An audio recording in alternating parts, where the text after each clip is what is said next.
Hello, listeners. Welcome to Hear Me Speak. It's Casey here. Today, I wanted to talk about the big brands. Now, the American activist Tamika Mallory, she hit the nail on the head when she said, and she also asked, where is Target and all the other companies who should be calling for justice for Black Americans? Justice and liberty, which are fundamental rights of every human being. Where were all these brands when black men were being killed by the very entities sworn to protect the rights and liberty of all? Where were they then, and where are they now? Now, Jackie Aina, who is an influencer, was also very correct, very, very correct when she put out a video recently, 100% to the point, and she left no room for misinterpretation when she used her platform to call out the big brands whose silence has been deafening on the atrocities that's going on right now. These are powerful and global brands whose products are devoured by millions of black consumers. Where are they now? Where are these brands now that the chips are down? Why is it that their voices, which we usually hear via advertising, marketing, sponsorship, sales, deals, giveaways, why is it that their voices can be heard worldwide on any given day? But today, now in this moment, when they should speak up for justice, support their consumers, and give back a little to those who have made their companies rich, they keep quiet. Why? What are they afraid of? Who are they afraid of? Now, listening to Jackie Ines speak, somehow this is somebody with a huge following on social media, and she's also an influencer who obviously has professional relationships with some of these huge brands that she's talking about.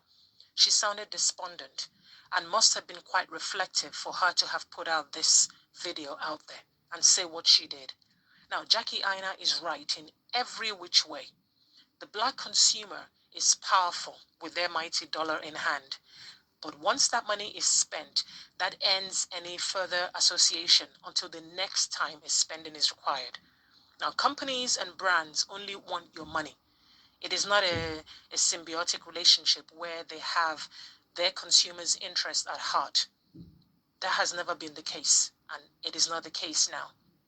Now, these brands, they dazzle their products to black consumers, and in doing so, they take a step into black culture. They profit from black culture. They mingle with black culture. They feel cool, and they are accepted by black culture. They're enjoying the gloss that the culture can provide until the illusion is shattered. Now, it's the black culture that's coated in anger, frustration, protests, killings, brutality, racism. The glossy image is no more, and the crack in the facade and the stain of the blood does not tally with the image of these brands anymore. And so they remain silent. And so they close up shop and avert their gaze, as if they're saying they'll sit this one out until the black culture, the nicer part of black culture returns. You see, I like how Jackie Aina mentioned some of the brands' name and called them out directly. She was not pussyfooting around, nor was she worried about being dropped or losing a check. Now, Jackie Aina, to her, I say, you go, girl. Power to you, and in turn, power to the people. Now, African Americans cannot do this alone. Black people cannot do this alone. If you are in a position of influence or power, use your voice. How difficult is that? It shouldn't just be Jackie Aina, and not just because she's black, and all the other influencers with, with a huge following, but it should be anybody who benefits financially from these brands. And yes, that also includes white influencers as well. You all need to use your voice and stand united against this virus, this plague that is called racism. Now, when Jackie Aina said that these brands capitalize on black culture, I clapped for her. And she is speaking truth and, of course, setting herself free in the process. These brands have taken a bite from the black culture. So as far as I'm concerned, they are part of the black culture.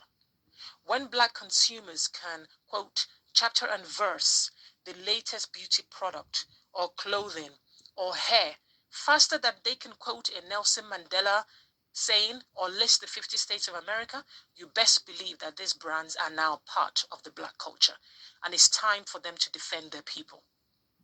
If black consumers decide to withhold their mighty dollars, it will not bode well for these brands. Thai dollar signs, sweeties, Black Chinas, Pretty Little Things, Fashion Nova, Revolve, and the rest of all of you. We need to hear you speak. Now, Jackie Aina, I'm sending you a high five, a thumbs up, and a God bless you.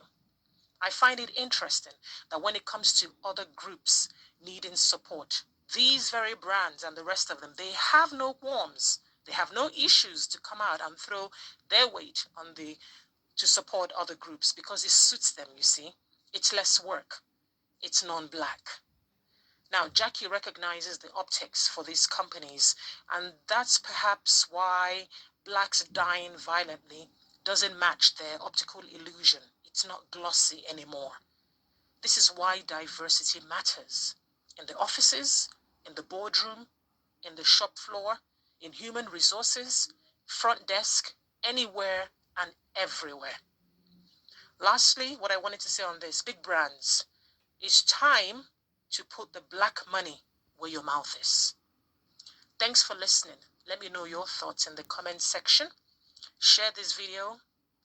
I welcome your subscription to my channel if you haven't already done so. Take care.